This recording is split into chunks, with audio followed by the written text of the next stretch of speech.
Hey, how you doing? It's the radio guy, Dr. Mike Prince, with a Celebration Bowl recap. Congratulations to the Jackson State Tigers, 2024 Celebration Bowl champions, HBCU champions, dominating performance today. No doubt about it. Winning by the score of 28-7. Jackson State had control of this from start to finish. Couple of special teams play by South Carolina State made it somewhat interesting. But the next thing you know, the Tiger Stripes got the rolling, and the Bulldogs could not keep up at all. It was 0-0 in the first quarter play. Jackson started getting that offensive chain clicking, made it 14-0 at the half. Jackson State kept the Bulldogs out of the end zone until the fourth quarter. End of the third quarter was actually 14-0. Then the Tigers turned it alive in the fourth quarter. Two touchdowns in the second quarter, two touchdowns in the fourth quarter. And the truth be told, if it had not been for a couple of penalties in that first half, it would have been more than likely at least you add six more points to make it uh, 20 to nothing at the half.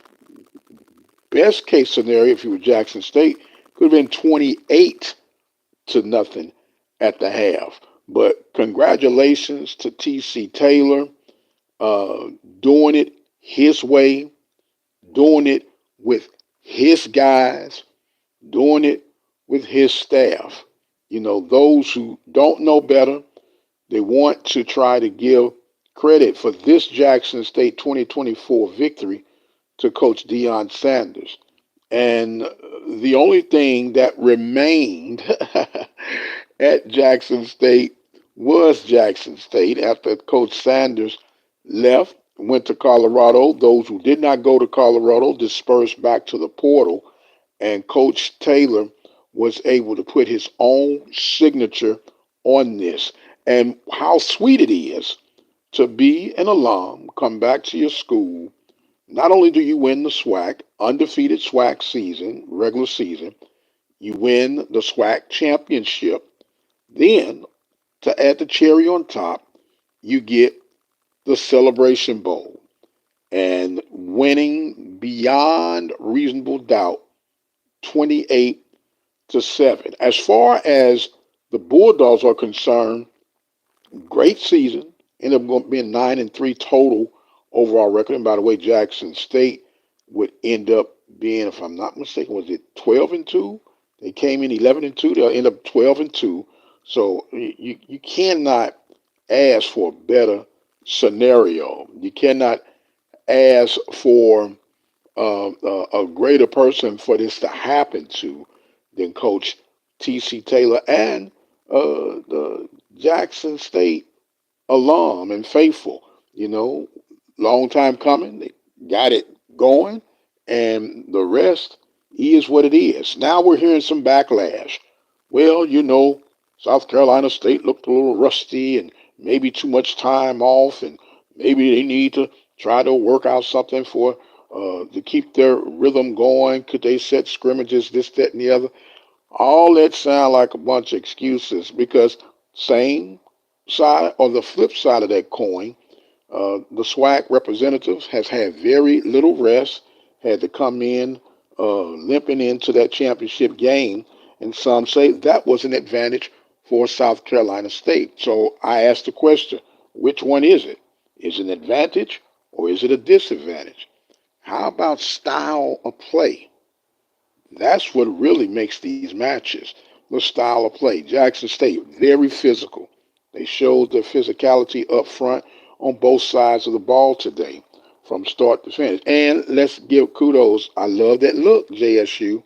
That ice white, baby, it was really, really nice. a little. That was my first time witnessing that, but I like that. I really, really like that. But back to the issue at hand.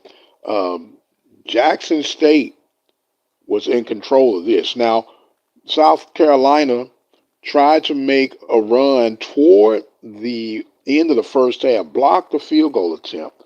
Matter of fact, there were little mishaps. Like we said, we gave the edge to South Carolina State in the special team play with the blocked field goal and then the missed field goal for 35 yards that really could have sealed this thing earlier. But nonetheless, they blocked the punt, and Alabama, I'm sorry, not Alabama, I'm thinking Bulldogs, Alabama A&M Bulldogs, but South Carolina State making a run to try to get some type of points before the half, end up throwing what allegedly and originally looked like a pick six, but due to a penalty, it negated the pick six, and so Jackson State had to go to the half with the 14-0 lead.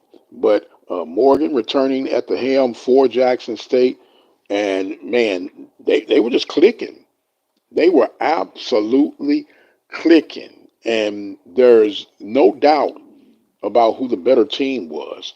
And for 2 consecutive years, the Southwestern Athletic Conference brings the Celebration Bowl championship to its rightful home, and that is the Southwestern Athletic Conference. I am the radio guy, Dr. Mike Prince, with this special live update for Celebration Bowl 2024. The bowl season is officially started, and I guess we will pay somewhat attention to it. Want to remind you guys that you can go and check out our daily content. Go to the website at obnradio.com, and you can go and peruse through and click on the YouTube channel for some episodes there. Then we have our Spreaker platform for some of the podcasts that you might not be able to get through the YouTube. So you got to kind of mix and match, mingle and mangle to see your way through on there. We do have a 24-hour streaming circuit lined up on the website at obnradio.com. You can go and check that out as well. But Jackson State doing their thing, and we're truly, truly proud for them representing the conference quite well. It is getting late in the hour. The other bowl games will be kicking off. We'll give you our assessments of that. Ben, Jack, and of course myself, we made our bowl picks. You may have heard that on our Saturday episode here from the Open Mic Broadcast Network. And go back and check all those out. And we'll be coming up with some videos to line up and match with those. But for meanwhile, the bowl series has begun, and Jackson State, last man standing in the HBCU kingdom.